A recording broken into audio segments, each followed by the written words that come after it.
আজকে 14 ডিসেম্বর 2023। এখন আমি যাচ্ছি গ্রিন রোডের গ্রিন লাইফ হসপিটালে। সেখানে আমার পরম হিতৈষী আমার মিত্র রিচু, মানে রিচি, আসলে ওর নাম হচ্ছে রিচি, আমি আদর করে ডাকি রিচু। তো ওর ছেলেটা একটু অসুস্থ, তো সেই হসপিটালে ওর সাথে দেখা করতে যাচ্ছি। রিচি ঢাকার বাইরে থাকে, তো ওর সাথে আমার খুব একটা দেখা সাক্ষাৎ হয় না, শুধুমাত্র ঢাকায় যখন আসে কাজে, দরকারি কাজে, তখনই ওর সাথে আর কি দেখা সাক্ষাৎ হয়। তো এইবার আসছে দরকারি কাজে। ছেলেটা ভীষণ ভাবে অসুস্থ, নবজাতক শিশু, মাত্র গত মাসে হয়েছে, তো এর মধ্যেই এরকম অসুস্থ হয়ে গেছে। ব্যাপারটা আমার কাছে শুনে খুব খারাপ লাগছে। তো এই জন্য আর কি ওর সাথে যাচ্ছি দেখা করতে গ্রিন লাইফ হসপিটালে। ফার্ম গেটে আনন্দ সিনেমা হলের পাশ থেকে একটা রিক্সা নিলাম, ডাইরেক্ট গ্রিন লাইফ হসপিটাল পর্যন্ত যাবো এটাতে করে।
ফাইনালি 3টার সময় আমি গ্রিন লাইফ হসপিটালে গেলাম।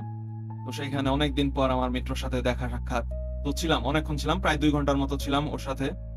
কথাবার্তা হইলো অনেক কিছু, অনেক অনেকদিন পর দেখা হইলে যা হয় আর কি। এখন বিকেল 5টার সময়, তারপর সেখান থেকে ওর কাছ থেকে বিদায় নিয়ে চলে আসলাম। তো এখন আবার প্ল্যান হইতেছে আমার আরেক বন্ধু শাকিল, ওর বাসায় যাব, ওর সাথেও অনেকদিন দেখা সাক্ষাৎ নাই। এই যে কি জ্যাম, গ্রিন রোডের এই জ্যাম, এই জন্য আর কি গাড়িতে উঠি নাই, সেই জন্য পায়ে হেঁটে যেতেছি। কি জ্যাম! পায়ে হেঁটে ফেরত আসার সময় ইউনিভার্সিটি অফ এশিয়া প্যাসিফিকের সামনে একটা মুড়িওয়ালা মামা আছে, অনেক সুস্বাদু মুড়িওয়ালা। এর আগেও একবার ওনার কাছে খাইছিলাম। তো যেহেতু হালকা পাতলা ক্ষুধা লাগছিল, পরে ভাবলাম যে তাহলে খেয়ে যাই ওনার কাছ থেকে।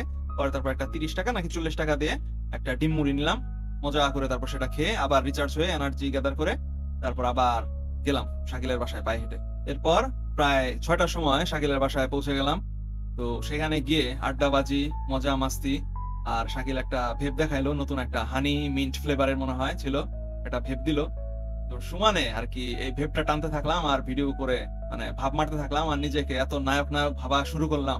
মানে এরপরে মনে হয় 3-4 ঘন্টা যে ওর বাসায় ছিলাম, সারাক্ষণ শুধু ভেব টানতে টানতে মনে হয় অর্ধেক ভেব ওইখানে ফুরাই ফেলছে। দেখে মনে হচ্ছে কিছু।